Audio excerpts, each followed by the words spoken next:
अस्सलाम dear students, आज के इस लेक्चर में हम एप्लीकेशंस ऑफ डाइपोल मूवमेंट पढ़ेंगे। इससे प्रीवियस लेक्चर में मैं आपको पढ़ा चुका हूं कि डाइपोल मूवमेंट क्या होता है, डाइपोल मूवमेंट जो है ये फाइंड आउट कैसे करते हैं, डाइपोल मूवमेंट की एग्जांपल्स क्या हैं, डाइपोल मूवमेंट के वेरियस यूनिट्स क्या हैं और उनमें रिलेशनशिप क्या है। अगर आपने उस लेक्चर को नहीं देखा तो मेरा यूट्यूब चैनल विजिट करें और वहां पे जाके वो लेक्चर आप पढ़ सकते हैं। इसके अलावा आप इस चैनल को सब्सक्राइब करना मत भूलें। तो आज का जो लेक्चर है ये इंटरेस्टिंग है, आपने इस लेक्चर को पढ़ने के साथ साथ सीखना है कि एप्लीकेशंस क्या है डाइपोल मूवमेंट की। स्टूडेंट्स, डाइपोल मूवमेंट इसे रिप्रेजेंट करते हैं म्यू से, और म्यू इक्वल होता है Q multiply by R. Multiply का मतलब है product, mu is equal to Q multiply by R का मतलब ये है कि ये प्रोडक्ट है। किसका प्रोडक्ट है? चार्ज का और डिस्टेंस का। वो जो चार्ज है वो किसके ऊपर है?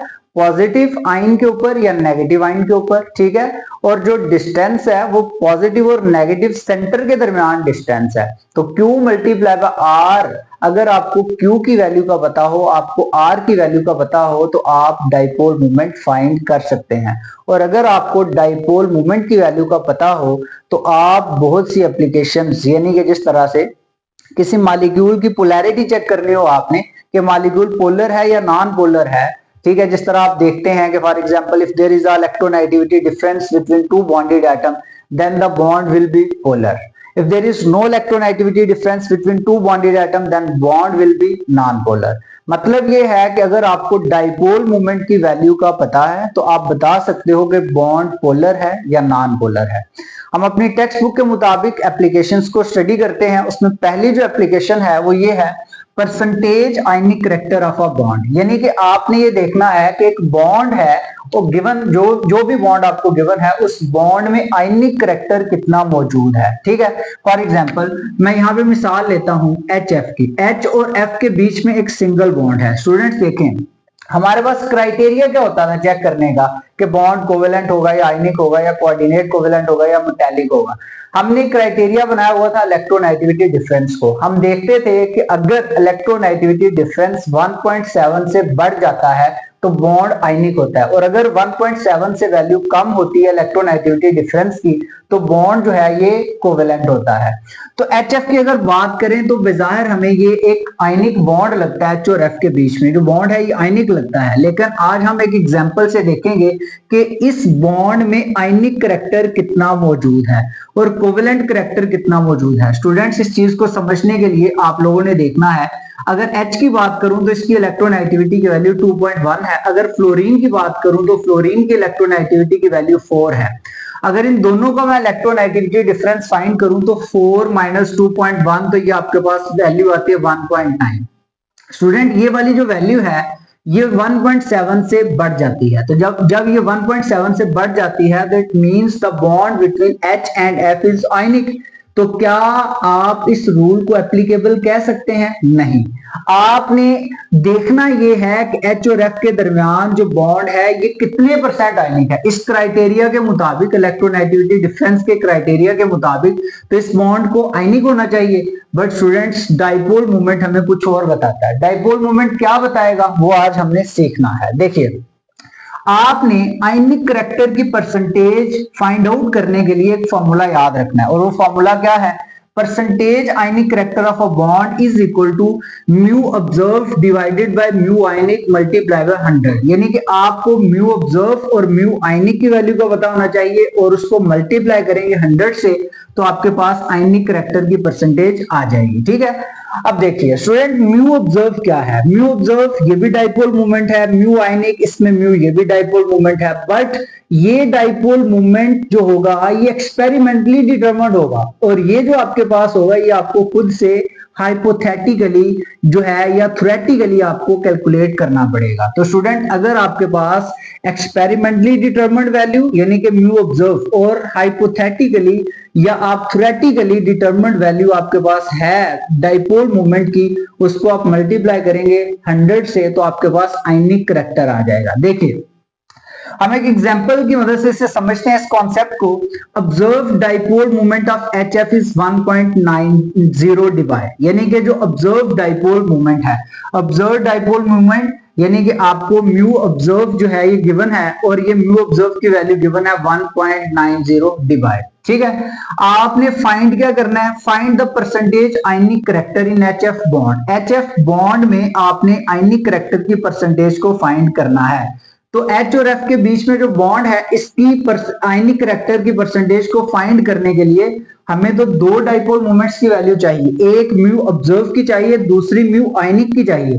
म्यू ऑब्जर्व की जो एक्सपेरिमेंटली डिटरमाइंड वैल्यू है वो तो हमें गिवन है, वो तो हमने राइट कर ली है।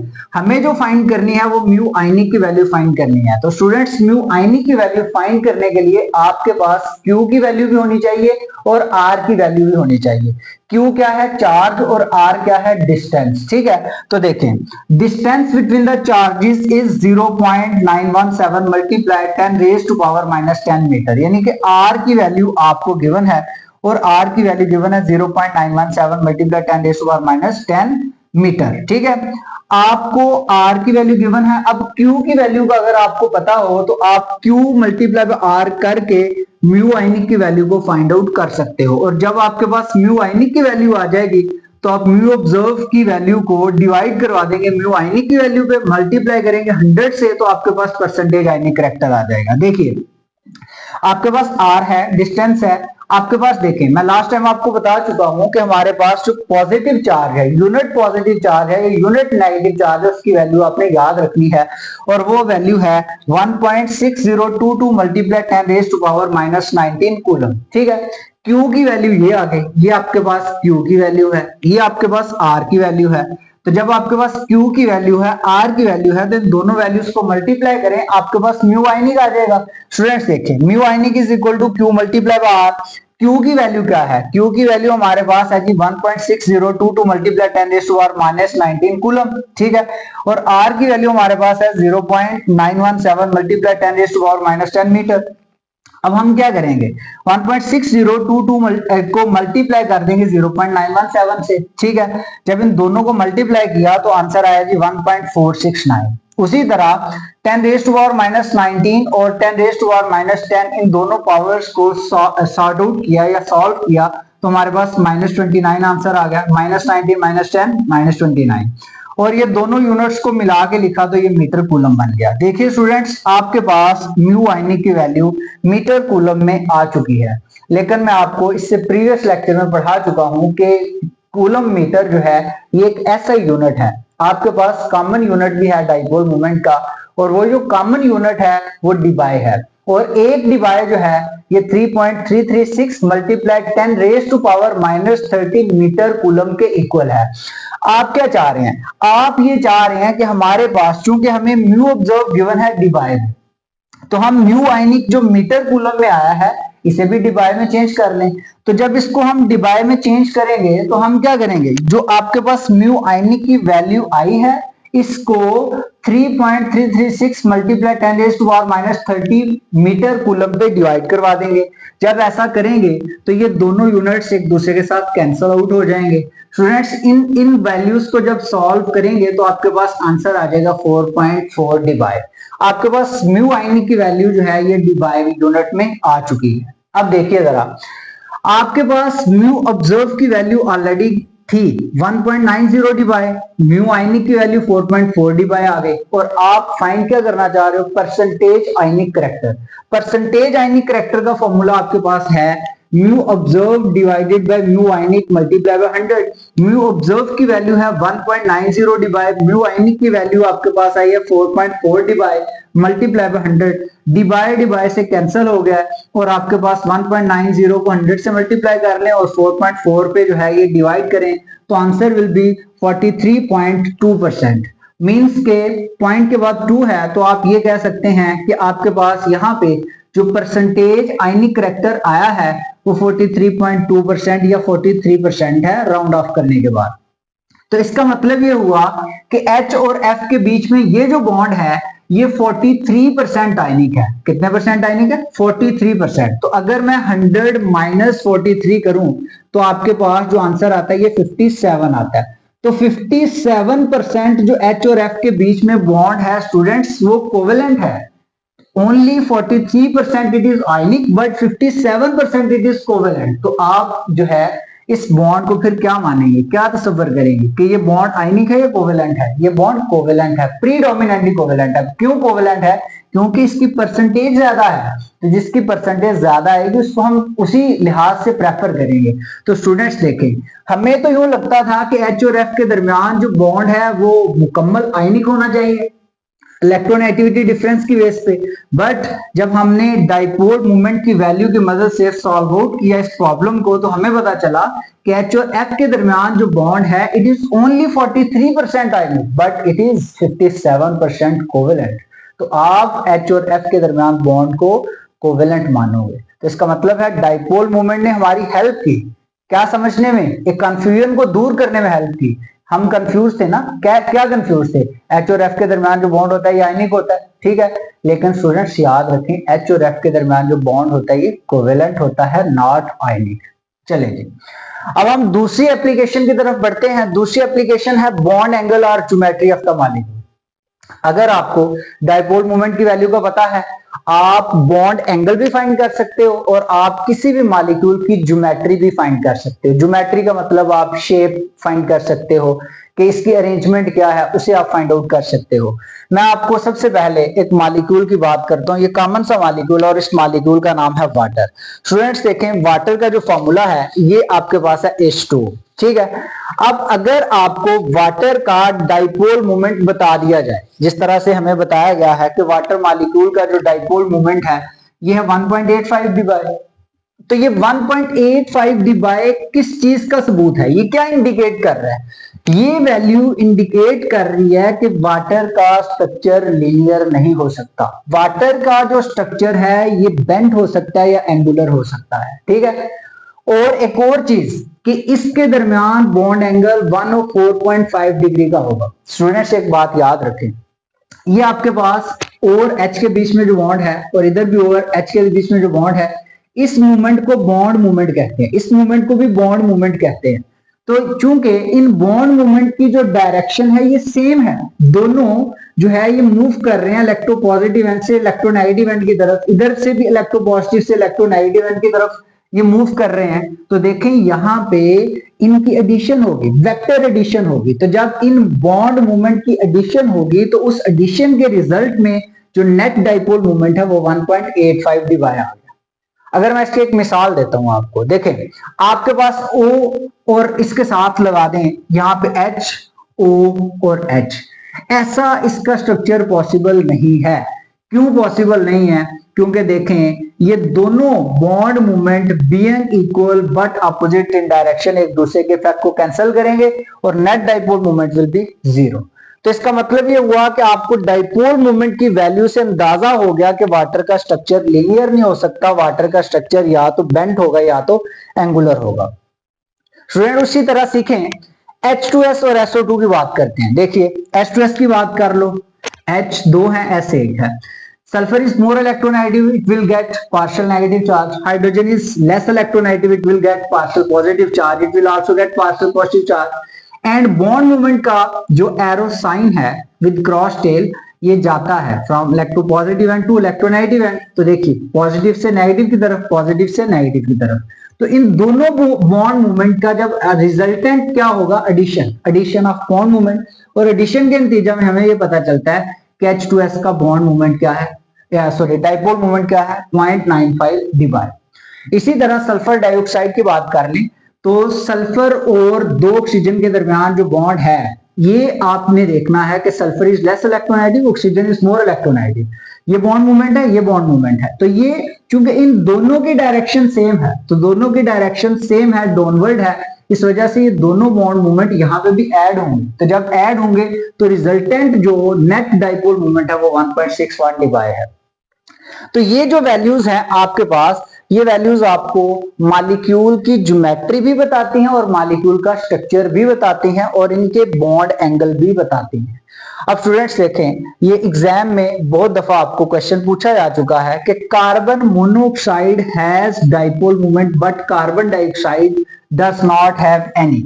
सवाल मैं लिख रहा हूं, carbon monoxide has dipole movement, carbon monoxide का डाइपोल मूवमेंट होता है, ठीक है, but carbon dioxide does not have any, यानी कि कार्बन डाइऑक्साइड का जो डाइपोल मोमेंट है ये नहीं होता। इसकी क्या रीजन है स्टूडेंट्स? देखें, यहां पे आपके पास एक कार्बन एक ऑक्सीजन है, तो जो आपके पास ये डाइपोल मोमेंट है इसमें डायरेक्शन जो है ये इलेक्ट्रोपॉजिटिव से इलेक्ट्रोनेगेटिव एंड की तरफ है।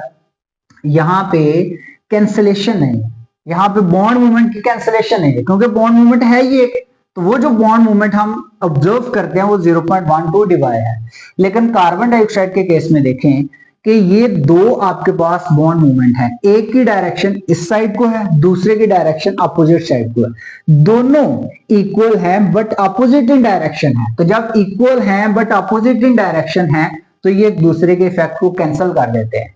लेट्स से कि इस बॉन्ड मूवमेंट की वैल्यू आ गई है +5, ये वाले बॉन्ड मूवमेंट की वैल्यू आ गई है -5, तो +5 will cancel -5 and answer will be 0। तो इसलिए इसका डाइपोल मोमेंट क्या आ रहा है? 0 आ रहा है। लास्ट पे स्टूडेंट आपको मैं बताता चलूं, ये भी आपको एग्जाम में शॉर्ट आंसर क्वेश्चन के तौर पे पूछा जाता है कि डाइपोल मोमेंट जो होता है सिमेट्रिकल प्लेनर मॉलिक्यूल का, वो हमें क्या इंफॉर्मेशन देता है? मतलब कि अगर आपको symmetrical planar, triangular planar molecule दिए हों या टेट्राहेड्रल मॉलिक्यूल गिवन हो, तो उससे आपको क्या, आपके नॉलेज में क्या इजाफा होता है? तो देखिए मैं मिसाल देता हूं, हमारे पास लाइक BF3 की बात कर लो, बोरोन ट्राइफ्लोराइड की बात कर लो, it is triangular planar molecule. AlCl3 की बात कर लो, ये it is also perfectly triangular planar molecule. मैं BF3 का स्ट्रक्चर ड्रा करता हूं, B यहां पे 3 F है, तो BF3। अब स्टूडेंट्स देखें, as fluorine is more electronegative it will get partial negative charge, इसके ऊपर आ गया जी पार्शियल नेगेटिव।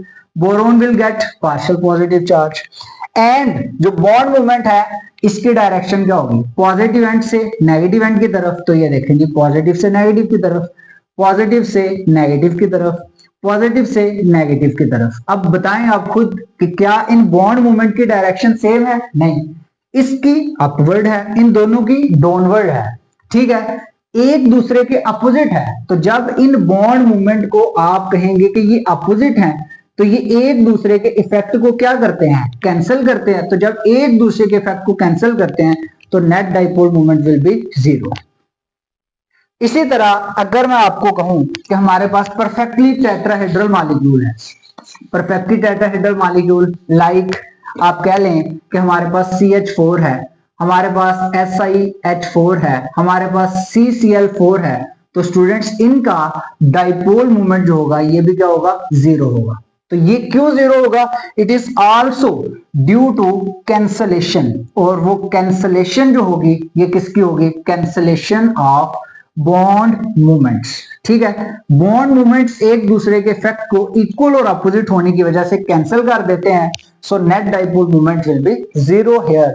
आपने यहाँ पे क्या सीखा है कि अगर आपको जो है डाइपोल मोमेंट की वैल्यू गिवन हो तो आप परसेंटेज आयनिक करैक्टर भी फाइंड कर सकते हो, बॉन्ड एंगल्स भी फाइंड कर सकते हो और ज्योमेट्रीज भी फाइंड कर सकते हो।